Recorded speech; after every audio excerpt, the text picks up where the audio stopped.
We've spoken a lot about what's been happening in the Channel, and the public are very, very focused on illegal immigration because of the scale of it, the unfairness of it, and of course the repeated promises that successive governments make that they'll do anything worthwhile to deal with it. 3 have been returned, the government, a great victory. 3 have been returned to France, and that was announced on the day that over 1,050 came in. So nothing consequential is going to happen on that score. But there's been too little debate about legal immigration, too little debate about the consequences of what happened from, and you remember the days of Peter Mandelson boasting how they were going to open the doors. And indeed, for 20 years, I've been asking questions about the sheer number of people coming into this country, the impact that it's had on housing, on health, on roads. But I've been told for 20 years to shut up and go away, because it's good for the economy. It's good for the economy, and that is all that matters.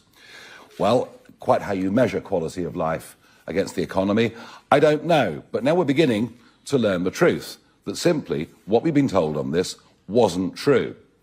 Far too many that have come don't work, have never worked, and never will work. The ability to bring dependents of all kinds. And when you realise that most that come are very low skilled and on very low wages, you start to get a very, very different picture. In fact, you start to get a massive benefits bill. So I want to be absolutely clear at the outset that we are here to make massive future cuts to welfare spending. I promised we'd announce this or something like this at our conference a few weeks ago. We are the party that will make massive cuts to welfare spending. And if we don't, well, what is coming down the track will best part bankrupt us, although some might say we're almost there, looking at the 30-year gilt yields this morning.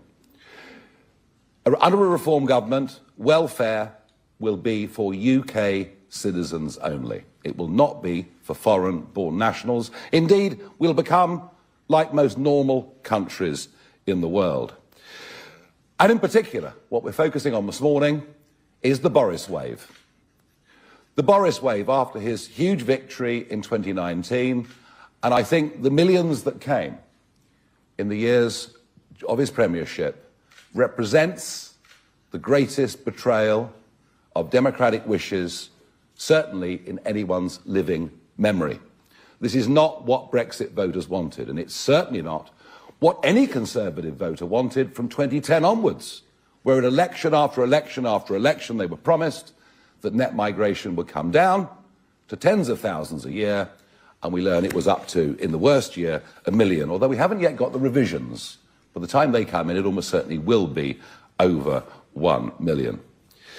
The anticipated cost of the 800,000 plus who will qualify for indefinite leave to remain over the course of the next 3 to 4 years, the anticipated cost of this group of people is a staggering £230 billion.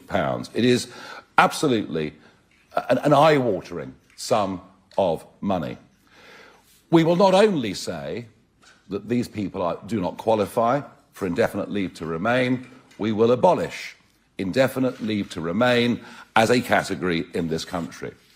Zia will lay out in a minute the... Oh dear. That's not very good, is it? Well, things go wrong, hey. We'll laugh and carry on. Zia will outline the visa scheme in just a moment. But, you know, you come on a work visa. You can't bring a dependent with you. You can't claim benefits. And, of course, there'll be a route to citizenship, but a much tougher route to citizenship than we currently have. As I say, we will become like normal countries all over the world. And it's vital that we do this and vital that we get it right. This is grossly unfair on taxpayers. They are being absolutely hammered to pay for people who are not British citizens. And in terms of the national debt, which I touched on earlier, well, we've got major, major problems looming there already.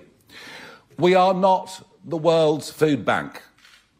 It is not for us to provide welfare for people coming in from all over the world. The 800,000 people that will get indefinite leave to remain unless this policy is revoked tend to be young, tend to be low-skilled. They are going to be a huge burden on the state. And yes, of course, there's been debate in the newspapers this morning about those already here with indefinite leave to remain. And we just don't know.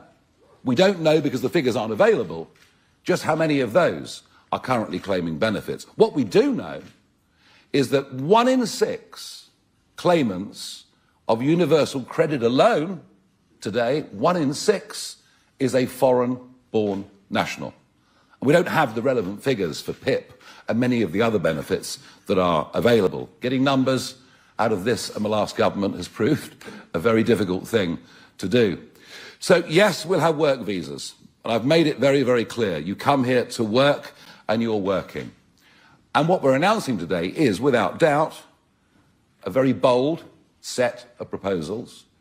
It takes us away from where the debate in British politics has been for the last 25 years, but it does actually put the British people first. And that's why the document is entitled Prioritising UK Citizens.